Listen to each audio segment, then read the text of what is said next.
Ciné Junior. Me voici enfin à la gare. Il me reste à patienter quelques instants encore avant de pouvoir embarquer dans un train direction le festival Ciné Junior. Oh, mais vous entendez ce train ancien qui approche? Il est magnifique. Il me rappelle un des premiers films de l'histoire du cinéma réalisé par les Frères Lumière, l'arrivée d'un train en gare de La Ciotat. Et si je profitais du temps que j'ai devant moi pour réaliser un storyboard pour un prochain film dans lequel j'inclurais ce beau train? Sauf que je ne suis pas si doué que cela en dessin. Et si seulement un illustrateur pouvait me donner un coup de main? Moi, je suis là, si jamais. Oh Pierre-Luc, quelle surprise! Je suis ravi que tu sois là pour me donner, à moi et à nos chers petits auditeurs, quelques conseils et explications sur ta profession, l'illustration et la création de films animés. Alors, je m'appelle Pierre-Luc Grandjean, je suis réalisateur de films d'animation. J'ai réalisé beaucoup de courts-métrages et puis des 26 minutes dans les 4 saisons de Léon. Et puis après, en court-métrage, j'ai eu Petite Escapade, Le Château des Autres, Le Loup Blanc, L'Enfant sans bouche, La Grosse Bête. Voilà. Vous êtes passé de l'illustration à la réalisation de films d'animation. Qu'est-ce qui vous intéressait dans la mise en mouvement de vos dessins? Alors, en réalité, j'ai pas fait tant d'illustrations que ça. C'est vrai que je dessine beaucoup, mais j'ai de temps en temps, mais rarement illustré des histoires, des livres. Moi, je suis entré dans l'école, enfin, dans l'animation après une école d'art appliqué à Lyon, mais qui m'apprenait pas le métier d'animateur du tout. C'était sur le dessin textile. Et donc, j'ai bifurqué. Donc, c'est pour ça que je dessinais beaucoup, mais c'était pas vraiment de l'illustration, c'était du dessin textile. Et après, quand j'ai visité Folimage la première fois, c'est un studio de films d'animation à Valence, ça a fait tilt, quoi. C'était clair que c'était ce qui m'intéressait. Ça liait beaucoup d'intérêts que j'avais, que ce soit le dessin ou le volume, parce que je sculptais aussi, je modelais, et les histoires surtout, le fait de raconter des histoires. Et puis tout ça associé à de la musique, du son, enfin il y avait quelque chose d'assez complet. Est-ce qu'on peut parler de supplément d'âme quand on met en mouvement comme ça des dessins, des sculptures? Hem, oui, quelque part, il y a un peu de ça. Après, quand on sculpte ou quand on dessine, on essaie de mettre une âme. Il y a des dessins qui parlent suffisamment d'eux-mêmes, il n'y a pas besoin de les animer. Hem, je ne sais pas ce que ça apporte réellement, le fait de les faire bouger. Alors c'est sûr qu'il y a des gestes, qui sont durs à dessiner et les filmer, simplifie. Hem, je suis pas sûr qu'on puisse dire supplément d'âme parce que je trouve que ça serait négatif pour le dessin qui peut être tellement riche et tellement complet. Hem, j'aurais du mal à définir ce que ça apporte réellement en plus, par de se laisser porter comme, devant un film. Enfin voilà, ça moi j'adore lire des bandes dessinées ou lire des livres et j'adore voir des films aussi. C'est vrai que, j'y prends le même plaisir donc je pourrais pas dire, pas clairement dire la différence entre tous ces supports. Alors, c'est des personnages auxquels vous donnez vie par le dessin et l'animation, mais aussi par l'écrit, en écrivant vous-même vos histoires. Pourquoi ce choix? Moi, c'est une de mes enfin, c'est presque le moment que je préfère, l'écriture. Hem, si j'avais rien à raconter, je crois que je ne dessinerais pas, donc c'est vraiment la base pour moi. En tout cas, voilà, dans ce moi, ce qui me motive. J'ai besoin de m'appuyer sur, un récit ou quelque chose, même si c'est une sculpture qui va pas raconter une histoire en soi, mais moi, j'imagine des choses, un peu autour, même s'il y a pas d'intrigue ou quoi que ce soit. Pour votre court-métrage Petite Escapade, vous avez utilisé la technique du stop motion, celle du papier découpé pour les loups blancs ou l'enfant sans bouche, et celle de l'écran en épingle pour le chien. Pourquoi cette envie de constamment changer de technique d'animation? Ah, j'aime bien, c'est vrai, peut-être que enfin non, c'est pas vrai, je m'ennuie pas en faisant des techniques que je connais, mais c'est vrai que j'ai besoin d'un petit défi, à chaque fois et je suis curieux. J'ai aussi fait un film sur, des plaques de plâtre autour de la grotte Chauvet, et à chaque fois, moi, c'est un vrai plaisir de découvrir qu'est-ce qu'on peut faire avec,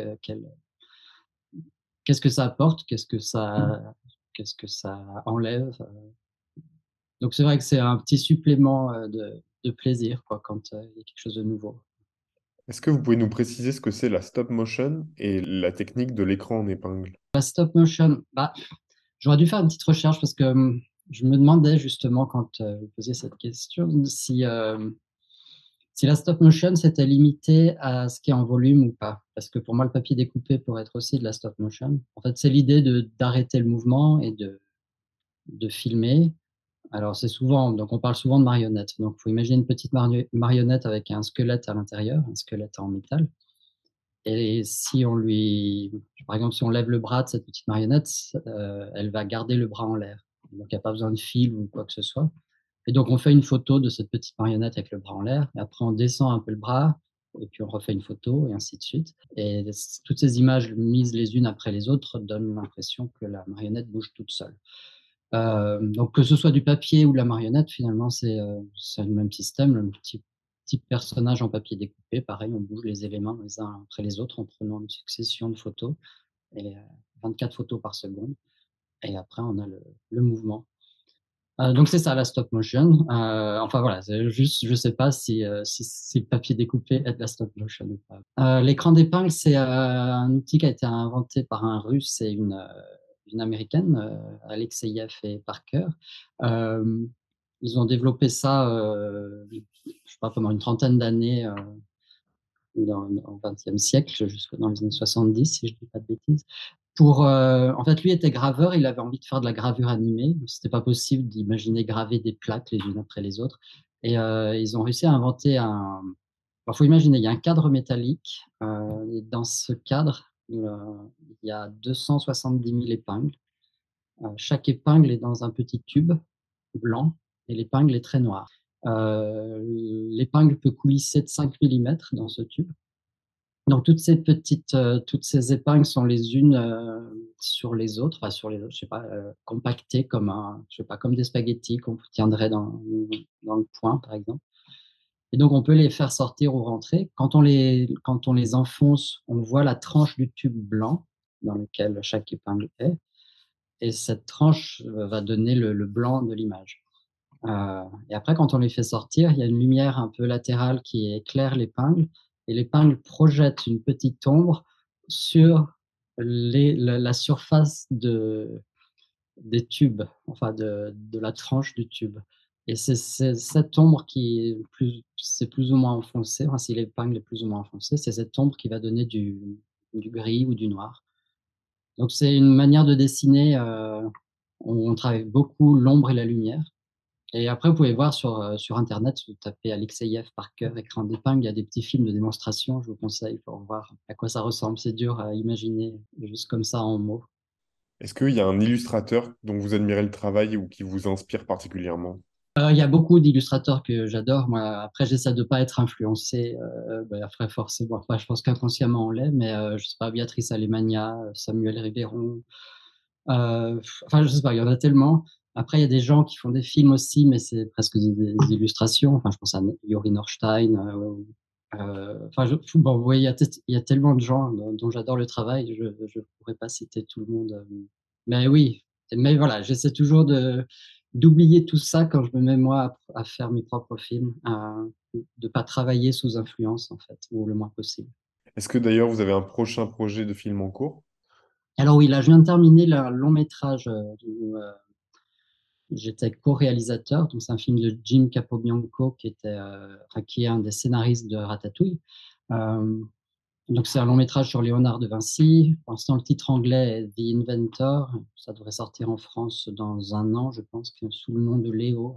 Donc, ça, je viens de terminer. Et puis, en mars, je commence un court métrage sur écran d'épingle à nouveau, mais plus long que Le Chien. Ça durera 10 minutes. Ça s'appellera Les bottes de la nuit. Est-ce que vous auriez un conseil pour nos jeunes auditeurs qui souhaiteraient travailler dans l'animation? Euh, c'est toujours délicat. Ça dépend tellement bah, des personnes. Donc, enfin, moi, je peux parler pour moi. Je sais qu'il faut tenir le coup, quoi. Si on y croit, il faut insister. Euh, Moi, c'est comme ça que j'ai réussi à rentrer à Folimage, si en les harcelant un peu. Il faut pas être pénible, mais en tout cas, ouais, il faut se faire connaître et puis pas hésiter à retourner. Sur The Inventor, par exemple, on a une stagiaire qui est venue et qui a insisté. On en avait déjà, on avait le nom qu'il fallait, et puis qui a beaucoup insisté. Puis finalement, à la fin, on a fini par pouvoir la prendre. Et puis alors, elle était gênée, elle s'est excusée en disant pardon, je vous ai un peu écrit souvent. Puis au contraire, moi je lui ai dit, mais t'as vraiment bien fait, sinon on t'aurait pas pris en fait. Et puis on était très contents d'elle, donc voilà, ça peut peut-être lui ouvrir des portes, j'espère. Quel serait le meilleur film pour partir à l'aventure selon vous? Euh, Moi, je trouve que Chihiro, c'est une sacrée aventure. Et c'est amusant parce que finalement, ça se passe un peu tout le temps dans le même lieu. Mais une aventure, c'est pas forcément se déplacer. Bon, là, il se déplace quand même, il déménage au début du film, mais après, l'aventure elle-même se passe dans cette laverie. Enfin, je sais pas comment on appelle ça. Euh, mais oui, moi, Chihiro, je sais que c'est un film que je peux revoir régulièrement et ça m'emmène à chaque fois. Avec de tels conseils, on va en faire des beaux dessins. Et qui sait, peut-être un jour les mettre en mouvement dans un film d'animation. N'est-ce pas, mes chers petits cinéphiles? On a bien le droit de rêver. Il me reste un tout petit peu de temps avant le départ de mon train. J'en profite donc pour vous conseiller un petit film à découvrir sans modération au Festival Ciné Junior. Et quel film! Les 400 coups de François Truffaut est un des plus beaux films sur l'enfance et l'apprentissage que nous ait offert le cinéma français. Le film nous invite à la rencontre d'Antoine Doinel, sacré garnement de 14 ans, qui ne cesse d'avoir des ennuis avec son maître d'école.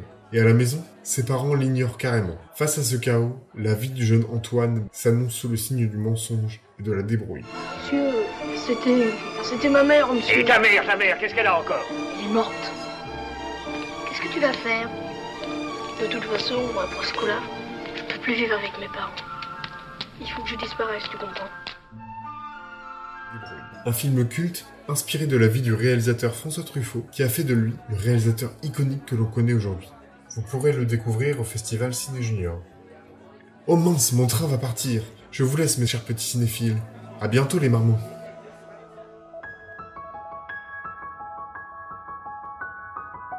Ciné Junior, en partenariat avec la radio du cinéma. Cet épisode contient un extrait du film Les 400 coups de François Truffaut, dont les droits sont détenus par Carlotta Film.